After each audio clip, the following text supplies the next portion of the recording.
Mis papás no bajaron la voz cuando lo dijeron.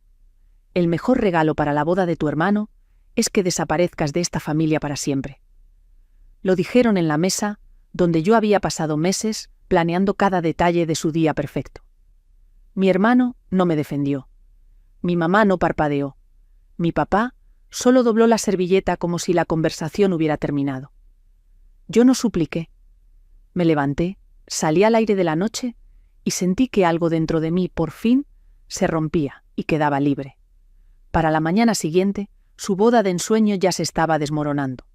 Antes de contarte cómo se vino todo abajo, deja un comentario diciéndome desde dónde me escuchas y suscríbete para que nos podamos encontrar aquí todos los días con más historias como esta. Me llamo Luna Herrera y durante la mayor parte de mi vida creí que la lealtad era lo mismo que el amor. En nuestra casa en Puebla, esa creencia me mantenía ocupada, arreglando problemas que nadie reconocía, llenando huecos que nadie me agradecía y cargando pesos que mi familia fingía que no existían.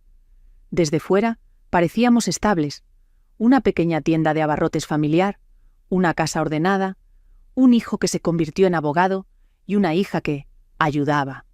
Pero por dentro, todo se inclinaba hacia mi hermano, Darío.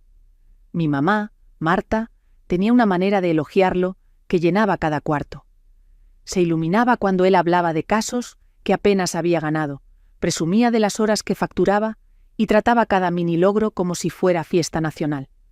Mi papá, Ricardo, le hacía eco en silencio, aprobando, contento de dejar que Darío se sentara en la cabecera de cada conversación. Yo solía doblarme hacia el fondo, desaparecer, porque eso mantenía la paz. O al menos, eso era lo que yo me decía. Años antes del desastre de la boda, tuve la oportunidad de tomar un contrato de marketing por alrededor de 800.000 pesos. Habría impulsado mi carrera, empujándome hacia la independencia que tanto anhelaba. Pero ese fue el mismo mes en que nuestra tiendita empezó a hundirse. Las cuentas se apilaron, los estantes se vaciaron, y el miedo en los ojos de mis papás me jaló de regreso a su órbita. Cancelé el contrato el mismo día que mi mamá me llamó llorando. Pasé noches diseñando volantes, grabando anuncios para la radio local y convenciendo a proveedores de que nos dieran solo un poco más de tiempo. Creé una campaña en redes sociales que duplicó el flujo de gente en cuestión de semanas. Y cuando la tienda por fin se estabilizó, cuando el pánico desapareció de la cara de mis papás, de verdad creí, quizá por primera vez en años, que me iban a ver. Pero en la junta familiar, mi mamá entrelazó las manos como si estuviera anunciando a la realeza. «Hemos decidido que Darío se quede con la tienda», dijo. «Él simplemente tiene cabeza para el liderazgo. Mi papá ni siquiera me miró cuando estuvo de acuerdo». Darío no había movido un dedo. Apenas había pisado la tienda en esos meses. Y aún así, a él le entregaron las llaves, los elogios, el legado. Sentí que algo dentro de mí se movía. No lo suficiente para romperse, pero sí para agrietarse. Esa grieta se amplió cuando empezó la planeación de la boda. No preguntaron si yo tenía tiempo. No preguntaron cuánto costaría. Solo me entregaron la responsabilidad, las fechas límite y el silencio que seguía cada vez que yo hacía algo bien. Mientras más me hundía en la planeación, más me daba cuenta de que no estaba organizando una celebración. Estaba manejando una producción construida por completo sobre el derecho y el privilegio de otros. Elisa, la prometida de mi hermano, trataba de ser amable de formas suaves y apenadas, pero nunca detuvo a Darío, cuando él seguía echando más y más exigencias en mi plato. Y mis papás actuaban como si fuera lo más natural del mundo que yo dejara todo para hacer perfecto el día de su hijo de oro. Estiré mi agenda de freelance hasta lo imposible, apretando llamadas con clientes entre visitas, a salones de eventos y metiendo alrededor de 200.000 pesos de mis ahorros en anticipos, porque cada vez que yo sugería un presupuesto, mi mamá resoplaba como si hubiera insultado el apellido de la familia. Una tarde les enseñé el diseño de las invitaciones en el que había pasado horas trabajando. Marta apenas lo ojeó, antes de señalar un pequeño error de espacio. «Descuidada», murmuró, aventándolo de vuelta como si fuera basura. Darío sonrió de lado. Típico de Luna.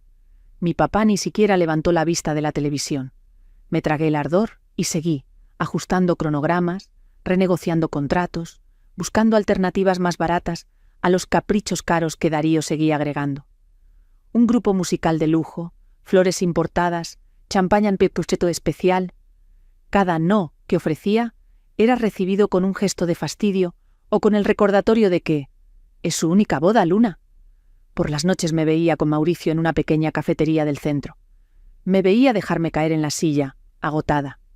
«Te ves exhausta», dijo con suavidad. «Solo necesito pasar esta boda», le dije. «Tal vez entonces por fin me vean». «No lo harán», me interrumpió sin dureza. «Estás construyendo una casa en un lugar que se empeña en quemarla». Sus palabras se quedaron flotando mucho después de que yo manejara de regreso a casa. El punto de quiebre llegó en una degustación del menú de la boda, una semana antes del día. Había seleccionado meticulosamente los platillos que se ajustaban a nuestro presupuesto: pollo al horno, ensaladas frescas de verano, guarniciones sencillas que sabían mucho mejor de lo que costaban. Pero Darío empujó el plato después de un solo bocado. «Esto está insípido», dijo. «Necesitamos langosta y champaña de la buena, no sea lo que sea esto». Mi mamá asintió de inmediato. «Arréglalo, Luna». Les recordé que ya había pagado los anticipos, que las mejoras iban a multiplicar el costo. Darío se recargó hacia atrás, con la mirada fría. «Deja de recortar esquinas, haz que pase». Algo se rompió dentro de mí. Ya no fue una grieta, ni un ligero movimiento, sino un chasquido limpio. Al día siguiente, Darío publicó en un grupo de Facebook de la colonia: «Mi hermana está arruinando nuestra boda con su flojera y sus decisiones baratas». Los comentarios llegaron a montones. Vecinos a los que yo había ayudado por años, llamándome egoísta y dramática. Ese fue el momento en que las brasas silenciosas dentro de mí se convirtieron en calor. Todavía no rabia, solo calor, constante que crecía. La noche en que todo se quebró no fue estruendosa. No necesitaba serlo. La tensión alrededor de la mesa se sentía lo bastante densa como para masticarla. Mi mamá había hecho pollo al horno, el mismo platillo que preparaba para cada noche importante en familia. Pero nadie tocó sus platos. Darío deslizaba el dedo por el celular. Elisa jugaba con la servilleta. Mi papá sorbía su copa de vino, como si deseara estar en cualquier otro lugar. Yo había pasado todo el día lidiando con llamadas de proveedores, tratando de evitar que la boda se tambaleara del todo. Pensé, tontamente, que esa noche podría ser el momento para alinear expectativas, para recordarles que yo estaba pagando la mitad de los anticipos con mis propios ahorros. Pero en cuanto abrí mi agenda, Darío se lanzó. «Necesitamos mejoras», dijo sin levantar la vista. «Langosta, mejor champaña. Y apártate ese fotógrafo de Guadalajara, el que le gusta a Elisa». Cerré la agenda despacio. Ya no hay dinero para mejoras. Ya pagué los anticipos y solo el fotógrafo cuesta más que todo lo que ya reservamos junto. Darío bufó. «Siempre eres tan dramática. Nomás resuélvelo». Mi mamá dejó el tenedor sobre el plato con un sonido seco. «Tienes razón, Luna. ¿Por qué lo haces tan difícil?» Sentí mi corazón martilleando en los oídos. «No lo estoy haciendo difícil. He gastado alrededor de 200.000 pesos de mis propios ahorros para cubrir esta boda. Me quedé sin dinero, sin opciones. Mi papá por fin levantó la vista solo para negar con la cabeza. «Es un día único en la vida de tu hermano. No lo arruines. Arruinarlo». La palabra cayó como una bofetada. Los miré a cada uno, buscando aunque fuera un destello de gratitud. Nada, solo molestia porque no podía estirarme más. «No puedo darles lo que me están pidiendo», dije en voz baja. Fue entonces cuando mi mamá se inclinó hacia adelante, la voz baja pero afilada como navaja. «El mejor regalo para la boda de tu hermano es que desaparezcas de esta familia para siempre». Los ojos de Elisa se abrieron de par en par. Darío no reaccionó en absoluto. Mi papá dobló la servilleta como si la conversación simplemente hubiera concluido. Algo dentro de mí se quedó quieto. No roto, solo quieto. No grité, no lloré. Empujé mi silla hacia atrás, me levanté y salí caminando. El aire de la noche me golpeó la cara como una verdad fría y limpia. Fui directo a mi cuarto, saqué una maleta y empecé a empacar en silencio. Ropa, artículos de aseo, documentos, todo lo que alguna vez había sido únicamente mío. Tomé las llaves, caminé hacia la puerta.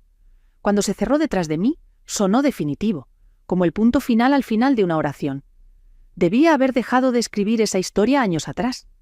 La noche en que me fui de Puebla se sentía más fría de lo habitual, como si toda la ciudad se hubiera hecho a un lado, para darme espacio para respirar por primera vez. Me senté en el coche con el motor apagado, mirando mis manos en el volante. No temblaban, no estaban tensas, estaban firmes, más firmes de lo que habían estado jamás en la casa de mis papás. Por la mañana, el sol salió a un cielo que se veía demasiado tranquilo para lo que estaba a punto de hacer. Pero la claridad tiene su propia quietud, y la mía llegó con una lista. Primero, llamé al banquete. «Necesito cancelar todos los servicios para la boda de la familia Herrera», dije. La coordinadora dudó. «¿Habrá penalizaciones?» «Está bien. Reembolsa lo que se pueda reembolsar. Libera la fecha. Después la florista». Su voz se suavizó cuando me reconoció. «Lo siento», le dije. «Algo cambió. Por favor, cancela el pedido y devuélveme la parte del anticipo que puedas».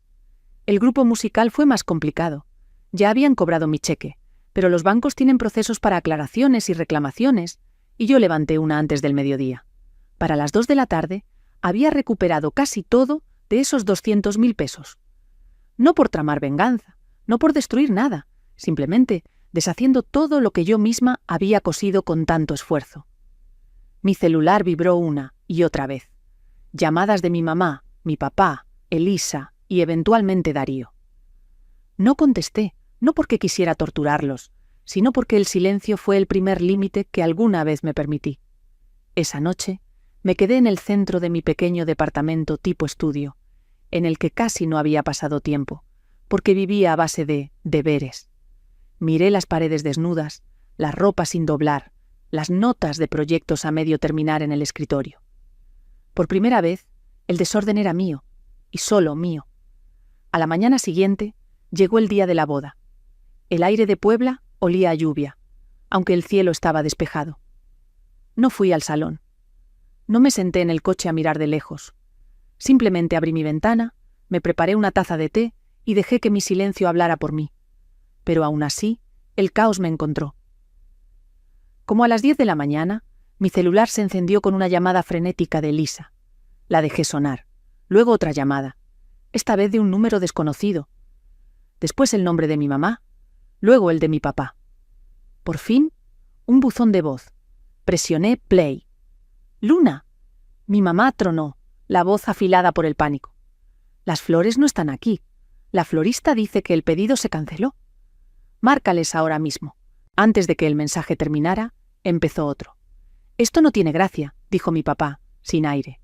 «El grupo no va a venir. El salón dice que no hay banquete. ¿Qué hiciste?» Luego el tercero.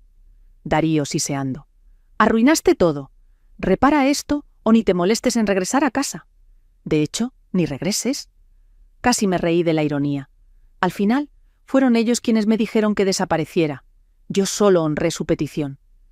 Mientras ellos se desmoronaban, los invitados empezaron a llegar al salón.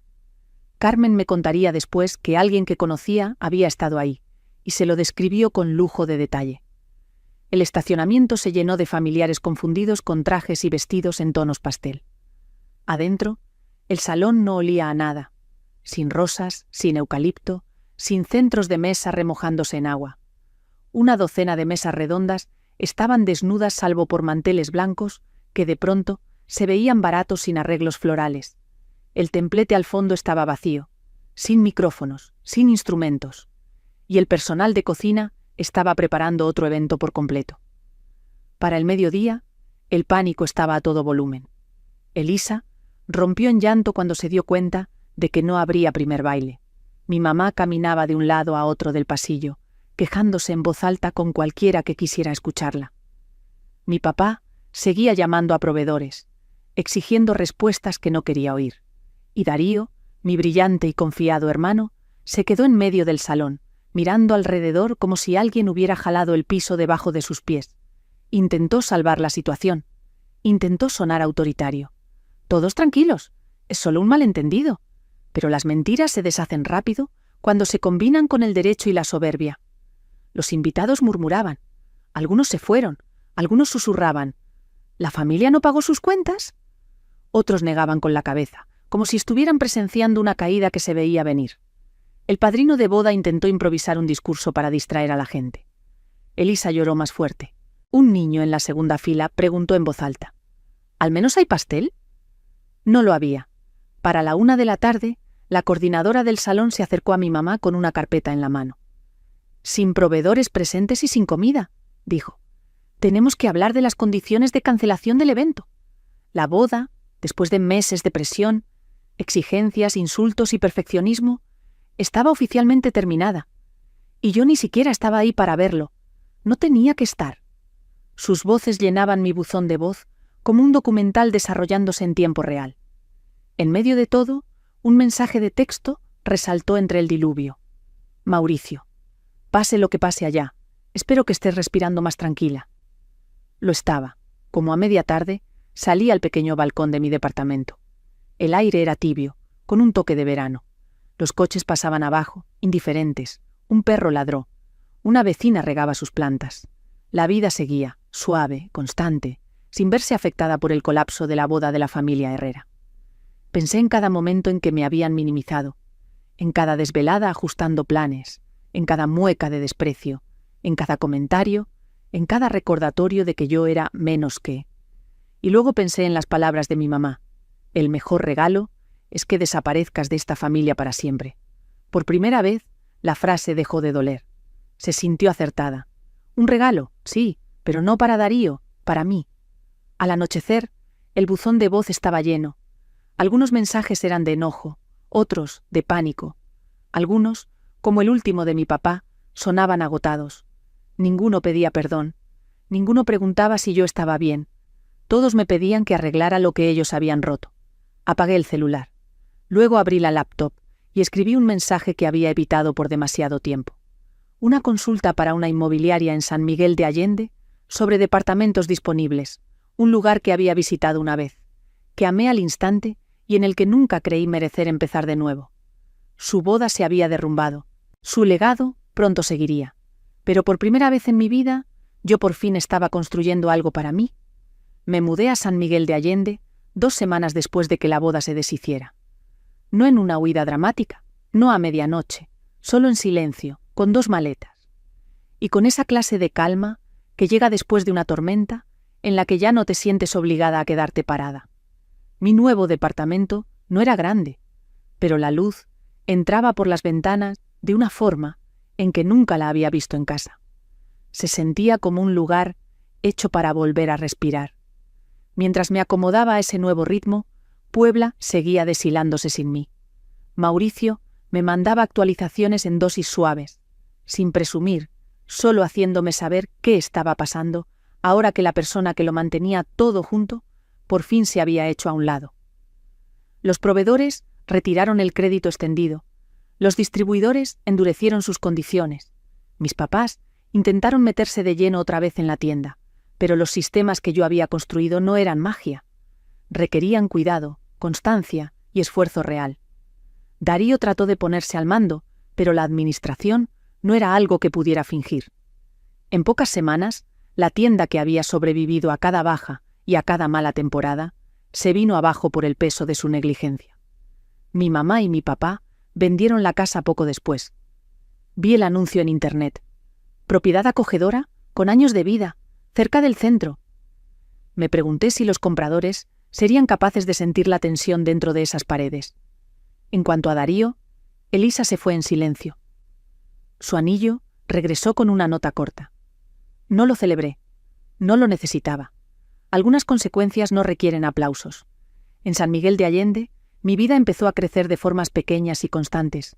Carmen me recibió como si me hubiera estado guardando un lugar. Su panadería se volvió el sitio donde conocí a dueños de negocios locales. Conseguí nuevos clientes y recordé cómo se sentía ser valorada sin condiciones. Mis ingresos se estabilizaron, mis días volvieron a tener forma. Encontré una ruta de senderismo que amé, una cafetería que aprendió mi pedido, una versión de mí misma que no conocía. Una mañana llegó una carta. La letra de mi mamá. Escribía sobre sustos de salud, sobre necesitarme, sobre la familia que debe mantenerse unida. No era una disculpa, era un tirón. Respondí con una nota corta, educada, definitiva. Le deseé lo mejor, pero no regresé. Sanar no es lo mismo que volver. Viendo hacia atrás ahora, no siento triunfo ni amargura, solo alivio. Irme no fue el castigo que ellos imaginaron. Fue el inicio de una vida que por fin me pertenece.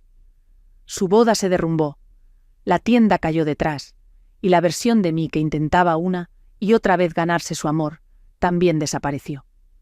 Lo que queda es más callado, más fuerte, y ya no tiene miedo de elegir la paz por encima del permiso. Si alguna parte de mi historia se parece a algo que tú has vivido, compártelo en los comentarios para que ninguna de nosotras se sienta sola en esto. Y si quieres más historias como esta, suscríbete.